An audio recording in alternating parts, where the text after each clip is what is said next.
په لکنو کې یاستئ په کان لوبوالي کې تمرینات کوئ تمرینات په اړه راته ووایئ څومره چمتوالی نیولی ده بسم الله الرحمن الرحیم په لومړي سر کې خو ټولو مینوالو ته سلامونه او نیکې هیلې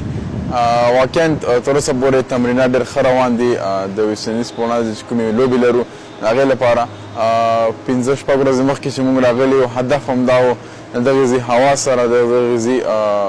پیچونو سره او ګراوند سره ځان بلډو نو ماشاءالله تر اوسه پورې تیاري ډېره ښه روانه ده امید دی چې په راروان میچونو کې هم ښه وځلیږو لکه څنګه چې موږ په لومړني وارم اپ میچ کې ښه وځلیدو څه فکر کوئ پرون وارم اپ میچ درلوده میچ مو وګاټه پرته له دې چې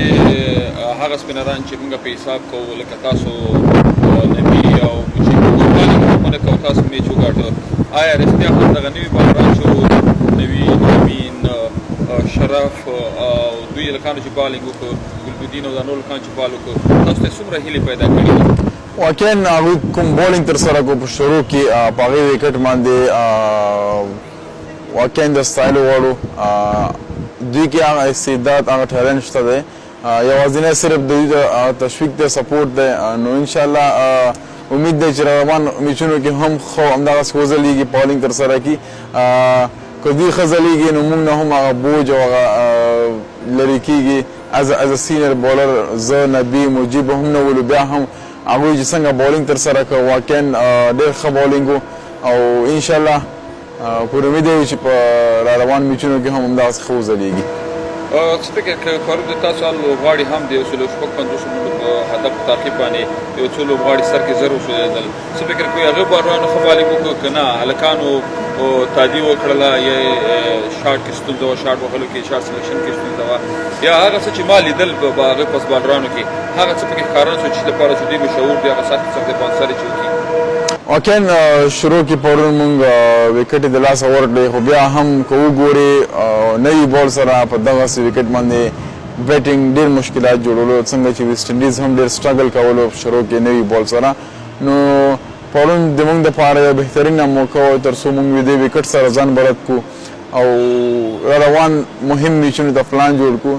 نو انشاءالله امید دی چې روان میچونو کې کومې غلطیانې چې موږ پرون کړي دي هغه دوباره ونه کړو او د هغې څخه هم ښه وځلیږو انشاءالله خلک فکر کوي چې په دلته په لوبغالي کې خصوصا د شپې له خوا نه لړه خپرېږي یعنې پاک وي هغه څومره ستونزمن دی تاسو لپاره تاسو هلته ډېرې لوبې کړي دي مخکې هم لوبېدلې پیل کې د هلکان ډېر لوبېدلي دلته بالکل دغه مشکل په دغه وخت کې دوم دي ډېر زیات او واقعا مشکلي فیلډینګ کې ډېر زیات مشکل بالینګ بیټینګ کې دومره غټ مشکل نه جوړوي خو فیلډینګ کې لږ مشکل جوړوي خو بیا هم باید موږ دې سره ځان عادت کړو او امید دی چې پر روان میچونو کې دا شی لږ کم شي تر څو موږ ټیکنالوژي نه استفاده وکړو انشاءالله که پرون موږ ګراونډمین سره ټولو سره خبرې شوي دي هغوی هم دا ډاډ راکړی چې پر روان مهمو میچونو کې به انشاءالله دغه مشکل نه وي په ټیسټ میچ کې نبي سکواډ کې نشته ده لومړی ځل ده چې نبي سکواډ کې نشته ده د کومې لوبډلې سکواډ کې نشته ده رښتیا هم یوازې نندارچیانو ته نه بلکې ټولو ته لوبډلې ته هم داسې ده چې نبي داسې لوبغاړی و چې خلکو پرې تکیه کوله تاسو فکر کوئ کمی به څومره احساس کوي بالکل نبي غوندې غټ لوبغاړی دومره غټ میچ کې ټیسټ میچ کې نشتون واقعا د هغه نشتون به ټیم فیل کې خو بیا هم انشاءالله موږ سره ځوانان دي چې نوي ځوانان هم په ټیم کې راغلي دي هغوی دا موقع ورکړل شوې ده چې په ټیسټ لوبو کې خپل ځان وښایي هغې څخه مخکې موږ څلور ورځنی میچ ته تر څو هغوی خپل ځان استعداد وښایي خو بیا هم نبي کمی به محسوسو د هغه ځای ډکول لږ